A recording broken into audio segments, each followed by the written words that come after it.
Halo semua, kembali lagi di channel KDRT. Kalau kemarin kalian nonton video kita ngetes mobil VinFast VF5 ini di track slalom. Nah, hari ini gue rencananya mau ke Sentul, kita mau tes lagi mobil ini. Kira-kira di dalam track kita mendapatkan input apa lagi yang bisa kita kasih informasinya ke kalian. Kenapa kita tes di track? Karena tentunya di dalam track itu udah pasti lebih aman.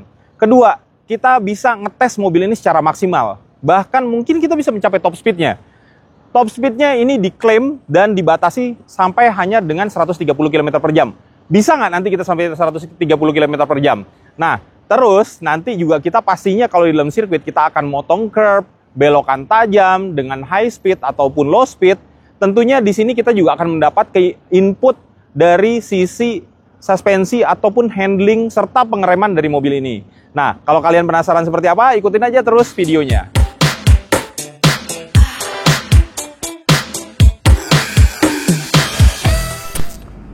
Oke, sekarang kita masuk, kita set dulu.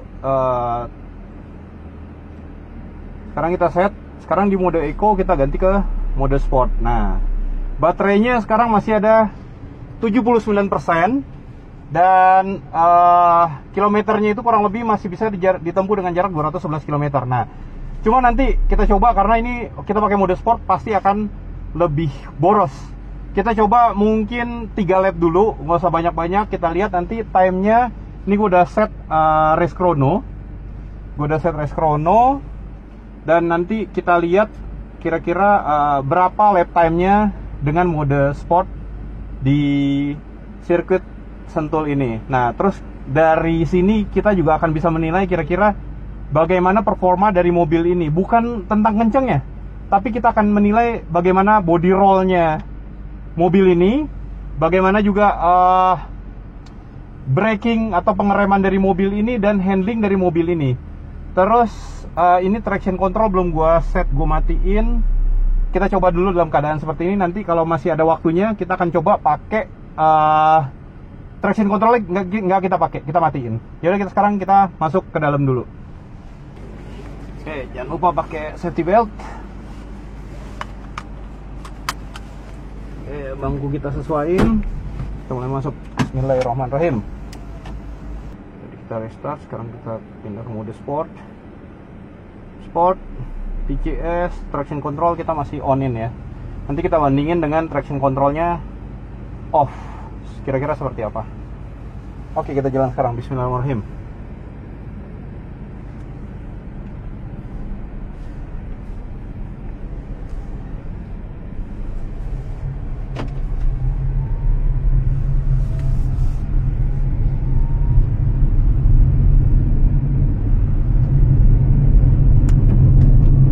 Sekarang kita sudah keluar dari pit lane. Dan ini kita sudah masuk ke turn 1 dari sirkuit Sentul. Gue mencoba mencari angle di sini. Oke, throttle gue kira-kira kurang lebih di 50%.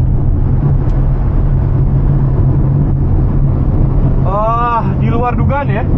Ternyata pada saat tadi gue barusan aja ngelewatin turn 2. Dan turn 2 itu high speed. Bodinya itu nahan. Body roll itu kurang banget. Nah, ini kita coba masuk turn 3. Kita hard braking. Kita belok ke turn 3. Oke. Kita masuk ke turn 4. Tadi turn 3 karena hard braking sedikit ada oversteer ya. Tapi karena traction control yang gue matiin, jadi dia langsung kerja. Handlingnya balik lagi, mobilnya ke line, jadi nggak terlalu oversteernya itu bisa nyebabin kita snap atau melintir. Nah, ini kita udah masuk ke S kecil, kita braking. Oke, braking, kita masuk ke S kecil. Oke, belok kanan, terus kita ke kiri lagi, banting ke kiri. Oke, kita mulai masuk ke curb. Sekarang kita menuju ke S besar. Kita lihat di S besar seperti apa ya handlingnya. Oke, kita braking di 100 lewat. Kita mulai masuk. Oke, kita belok. Gas besar. Oh, kita ambil lainnya sampai keluar. Sekarang kita masuk ke dan terakhir. Kita hard braking di sini. Kita belok kanan. Oke. Kita belok kanan panjang terus dan kita masuk ke straight line. Di sini mulai kita geber ya.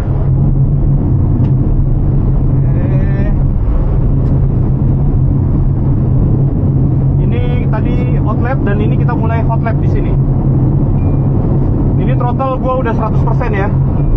Speednya sekarang udah di 125, 126, 127. Oke, 127 gua melakukan braking. Gua melakukan belokan ke turn 1.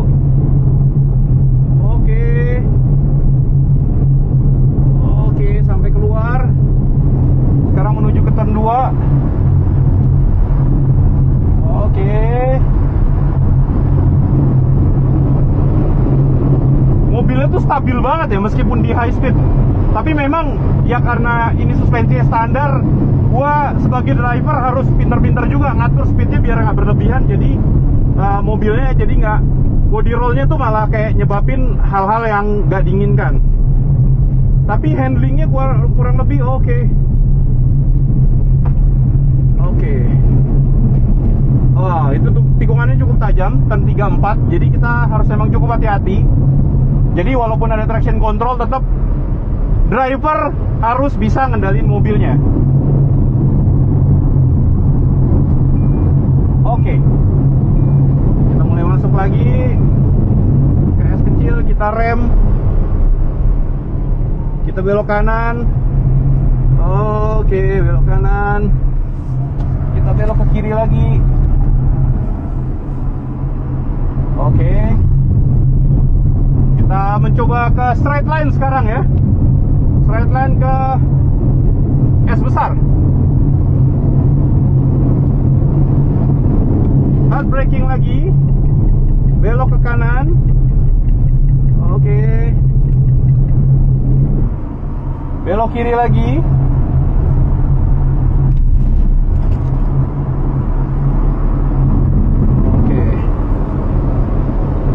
Jaga di sini.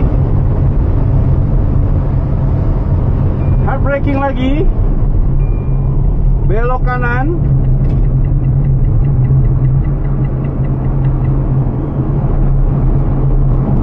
Oke, belok kanan. Terus kita sekarang di straight line lagi. Oke, ini lap 1. Kita lihat nanti time-nya berapa ya.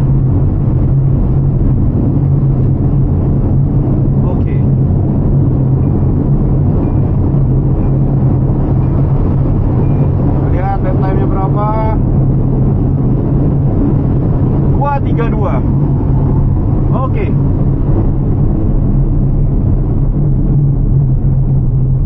Sekarang kita coba perbaiki lagi, kira-kira bisa lebih tajam lagi nggak waktunya.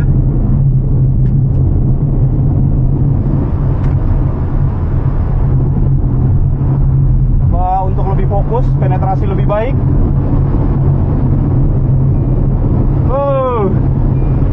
Udah lama muter Sentul jadi kangen banget, seru. Oke, ini lap terakhir kita ya. Setelah itu kita coba dengan traction control yang mati. Kita rem, braking, masuk turn 3. Oke. Kita masuk turn 4. Oke, sedikit keluar, lebar. Oke, kita gas lagi.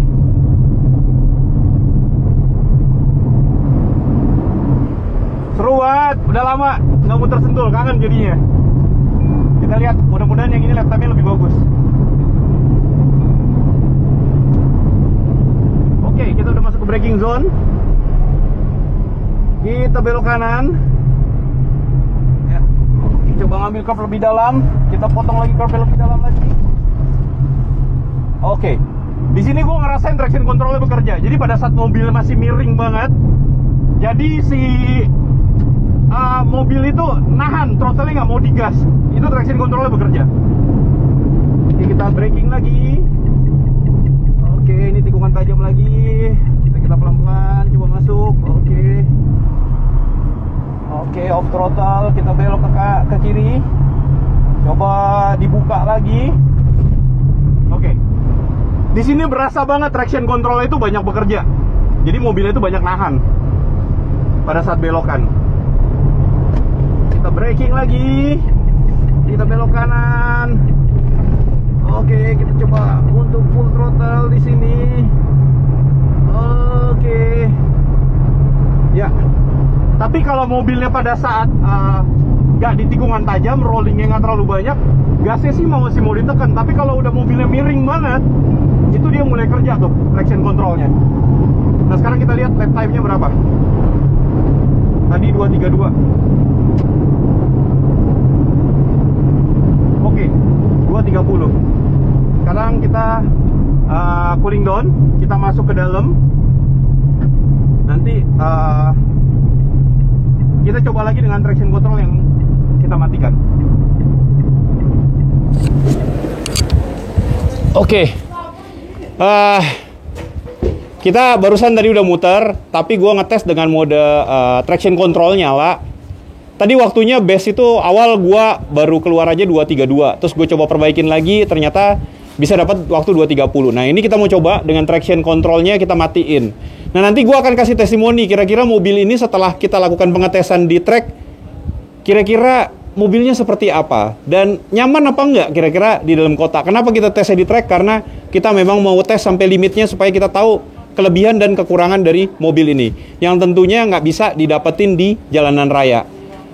Kita coba lagi masuk, traction controlnya akan gue matiin. Lap time lebih bagus apa enggak? Ada perubahan di handlingnya apa enggak? Tunggu aja setelah ini, ikutin terus videonya. Oke, sekarang kita masuk lagi dan kita coba untuk mematikan traction controlnya. Nih TCS mode kita matiin, tapi dia tetap di mode sport. Nah, terus kita lihat sekarang baterainya kira-kira sisa berapa ya. Langsung sisa 59%. Nah, sekarang kita muter. Gue siap-siap dulu pakai sarung tangan. Oke, kita akan coba masuk ya. Nanti kita lihat lap time-nya berapa kira-kira. Oke, sekarang kita masuk lagi ya. Ini gue set lagi di Sentul sirkuit. Race chrono-nya udah masuk. Oke, kita taruh handphonenya. Sedikit harus lebih hati-hati karena jangan sampai karena traction controlnya mati, jadi kita nanti bisa tergelincir atau snap mobilnya. Bismillahirrahmanirrahim. Oke, turun handbrake, mode drive, kita masuk.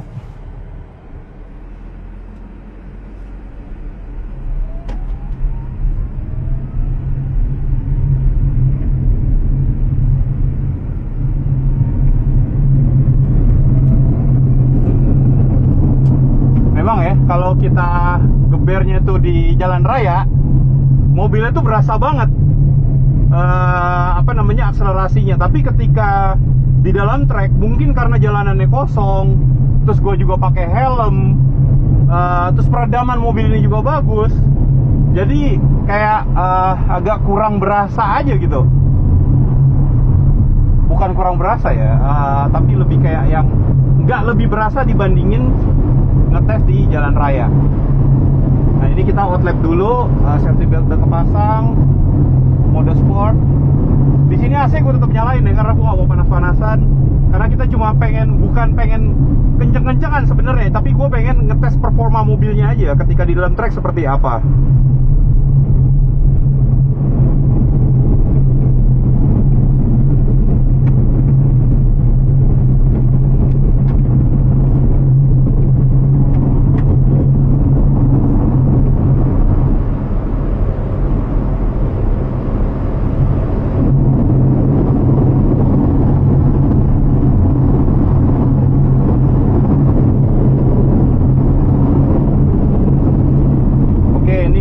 Masih outlap, jadi gue cuma ngerasa-rasain aja ya mobilnya ya.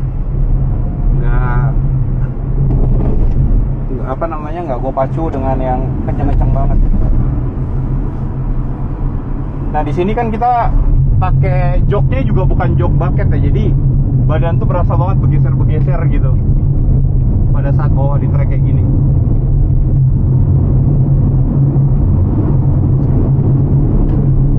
Dan yang Gue salut di sini performa pengeremannya ya. Pedal feel pada saat melakukan pengereman itu stabil banget. Jadi rasanya itu nggak berubah. Dan titik pengereman yang gue lakukan itu memang sesuai dengan target gue. Jadi maksudnya misalnya kayak gue ngerem di 100.100 sebelum apex line. Nah, speed yang gue harapkan untuk masuk di into cornernya itu bener-bener sesuai harapan gue. Jadi kayak gue nggak perlu banyak ngelakuin koreksi untuk melakukan pengereman. Jadi pengereman itu bener-bener bekerja maksimal dan sesuai dengan feel gue ya. Oke, kita udah masuk ke street line. Gue coba untuk doper di sini melakukan hot lap dengan traction control yang gue matiin. Kira-kira lap time lebih baik apa enggak, dan kira-kira perbedaan rasanya seperti apa? Oh, tuh ada tulisan vehicle over speed. Oh, bisa 130. Traction control dimatiin bisa 130 km/jam. Oke, gue melakukan pengereman dan gue coba masuk ke tikungan. Gue ngerilis brake. Oke, gue coba. Oke, ini tikungannya patah. Turn 1 sini mesti sedikit hati-hati. Oke, gue coba mengendorkan speed lagi, dan di sini sudah mulai masuk ke turn 2. Oke, kita maksimalin line-nya. Kita buka lagi.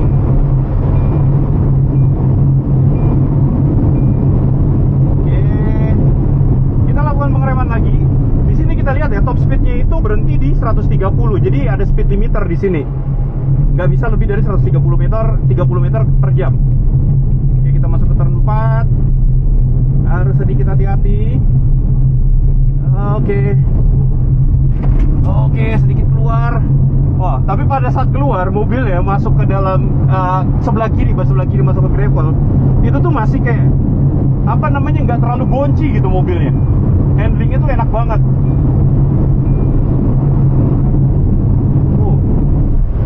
Beda banget ya speednya ya ketika traction control dimatiin sama dinyalain.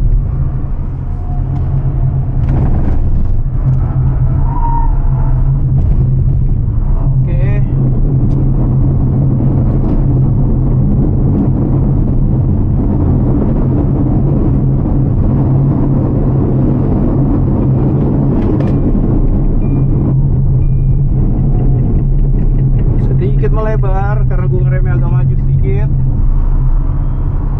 tapi coba kita perbaiki di tikungan ke kirinya yang besar. Kita coba buka lebih lebar lagi. Jadi walaupun traction control dimatiin, tapi gue kayak ngerasa tetap ada nahannya ya, powernya. Oke, belok ke kiri.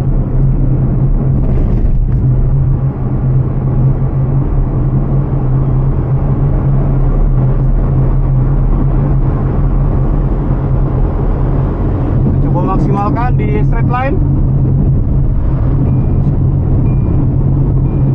Oke, di titik ini udah bisa nyentuh 130 meter per jam.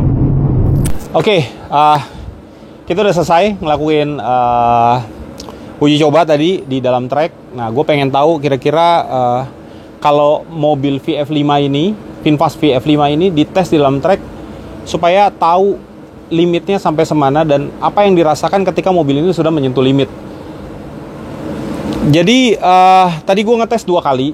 Yang pertama itu dua-duanya kita lakukan dengan metode mode sport mode. Tapi yang satu sport mode-nya traction control nyala, yang satu traction control-nya mati. Nah, apa yang gue rasakan di sana? Apakah benar-benar traction control ini bekerja? Ya, betul. Traction control ini benar-benar bekerja.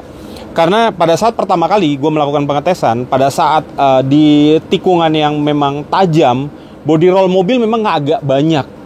Karena memang angle-nya tuh tajam. Karena angle-nya tadi tajam, akhirnya traction control bekerja. Cara kerjanya gimana? Cara kerjanya adalah pada saat gue coba untuk neken throttle lagi, throttle-nya seperti nggak ada respon. Jadi mobilnya itu kayak tertahan lah ya. Nah, jadi di lap selanjutnya pada saat gue udah masuk pit, traction control gue nyalain, gue coba untuk penetrasi lagi, coba melakukan line yang sama tapi buka throttle-nya lebih sesuai dengan apa yang gue mau. Maksudnya dalam artian di titik pada saat accelerating point harusnya gue buka throttle yang tadinya dengan traction control itu gue buka, speednya nggak mau nambah, tapi dengan traction control dimatiin ternyata speednya bisa bertambah. Dan akhirnya yang tadi pada saat traction controlnya nyala, lap time-nya itu 2 menit 30, pada saat traction controlnya dimatiin langsung turun 4 second. Jadi 2 menit 26 detik. Nah, di sini berarti kerja dari traction controlnya benar-benar memaksimalkan banget untuk mengurangi insiden pastinya ya. Pada saat mobil mungkin kalau kita penggunaan sehari-hari, mungkin aja bisa kan tiba-tiba kita di jalan raya lagi kita mau menghindar mobil depan tiba-tiba ngerem mendadak dan si driver melakukan antisipasi. Nah, mobilnya nggak jadi melintir karena kenapa? Dibantu dengan traction controlnya tadi dengan nahan speednya. Nah, itu fungsinya tadi dari traction control. Atau pada saat hujan, mobilnya mau snap, mau melintir, traction controlnya bekerja supaya menstabilkan mobilnya, supaya mobilnya nggak snap atau terjadi accident yang kita nggak inginkan.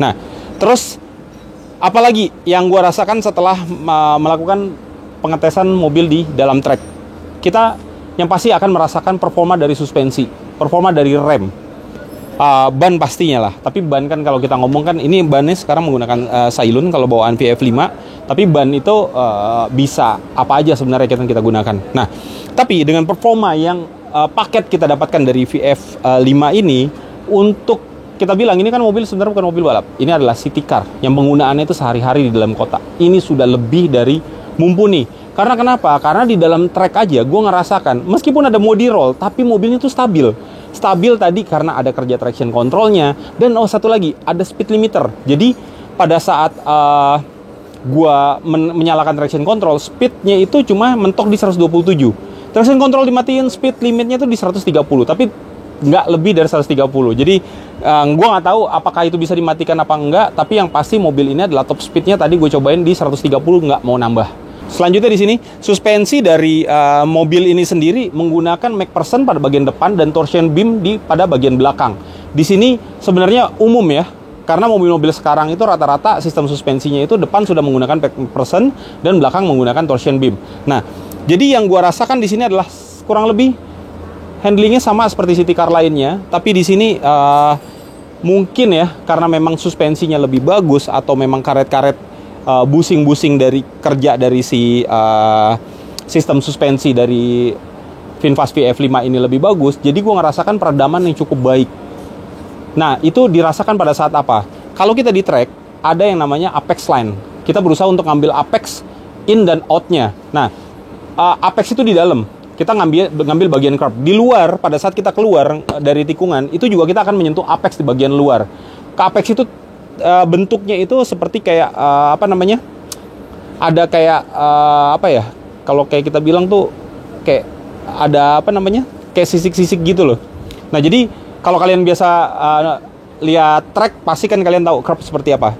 Posisinya itu nggak rata. Nah, gitu. Jadi posisinya itu nggak rata. Jadi pada saat diinjak sama mobil itu akan bunyi nah, seperti speed trap lah kurang lebih. Nah, jadi suaranya seperti itu. Jadi pada saat kita melakukan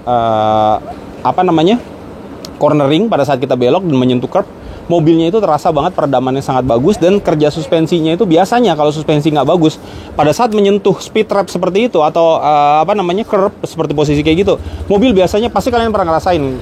Gue nggak tahu ya, mungkin nggak semua, tapi ada yang pernah ngerasain. Tolong komen di bawah dan koreksi gue bila gue salah. Biasanya kalau kita mau masuk tol ada speed trap, kita lewat, mobil itu biasa akan lari, limbung. Tapi ini enggak, mobilnya diem, stay di tempatnya. Ini membuktikan kalau memang kinerja dari suspensi VF5 ini sangat-sangat bagus. Nah, tadi kita udah bahas tentang suspensinya seperti apa dan rasanya seperti apa. Sekarang kita mau lihat bentuk dari bodinya. Nah, pada bagian depan di sini kita lihat bodinya sangat-sangat aerodinamis. Belum lagi ada tambahan di sini bagian lipsnya juga sudah berbentuk seperti splitter pada mobil-mobil balap. Jadi menambah kesan sporty dan lebih aerodinamis tentunya. Lalu pada bagian lampunya di sini sudah menggunakan lampu halogen. Belum lagi ditambahin garnish depan berbentuk V-shape, ciri khas dari mobil VinFast. Nah, selanjutnya kita lihat pada bagian bannya ya. Di sini velgnya sendiri menggunakan ring 16, ban 195/60. Dan di sini dibalut dengan ban dari Sailun, merek dari Sailun, ring 16. Sedangkan pada pengeremannya sendiri, pengeremannya di sini di depan sudah menggunakan cakram ventilated dan belakang juga menggunakan cakram non ventilated. Sayangnya di sini dia menggunakan velg yang di cover dengan dop ya. Jadi kita nggak bisa lihat remnya seperti apa. Nah, tapi tadi pada saat kita berkendara di dalam, jelas sangat performa remnya ini bagus banget. Kenapa gue bilang? Karena tentunya di sirkuit itu kita akan melakukan pengereman yang lebih daripada kita menggunakan rem di jalan raya. Karena kita udah pasti dengan high speed dan mengeremnya juga tentu dengan tekanan yang lebih keras daripada kita di jalan raya. Tadi gue kurang lebih melakukan 6 lap ya, 6 lap, tapi performa dari remnya itu nggak berubah.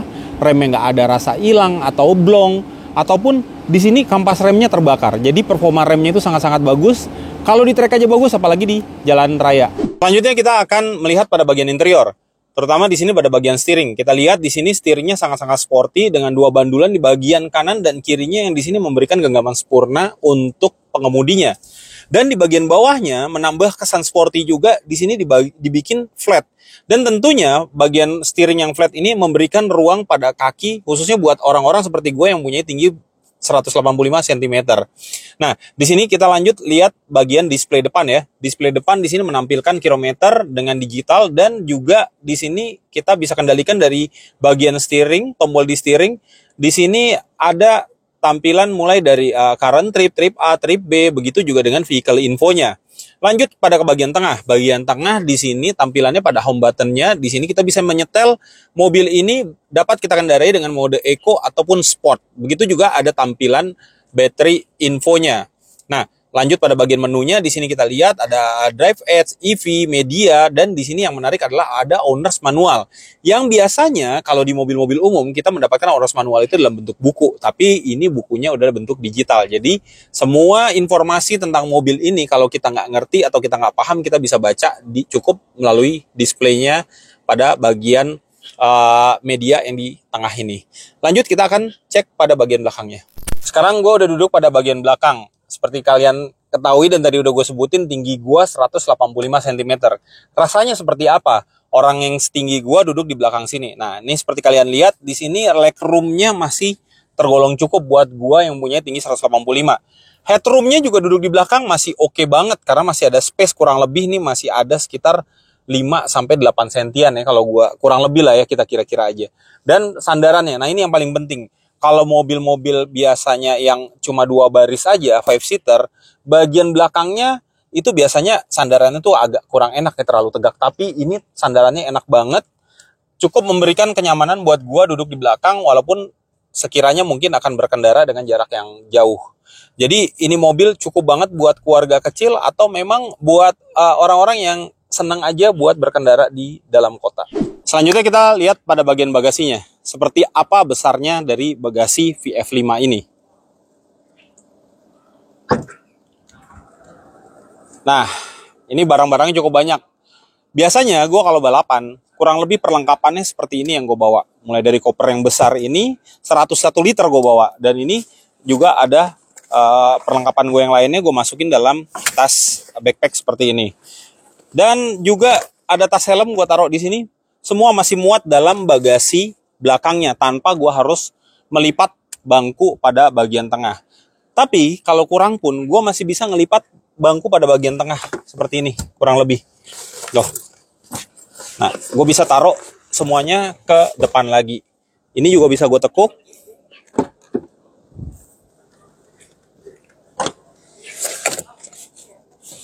Oke. Nah, kurang lebih seperti itu. Jadi banyak banget ya muatnya, lega banget kalau emang gue mau bawa barang-barang yang lebih daripada biasanya, yang gue harus menambah ruangannya lagi di bagian tengah. Segitu aja vlog dari kita, mudah-mudahan kalian suka dengan vlog ini. Sampai jumpa di episode-episode selanjutnya.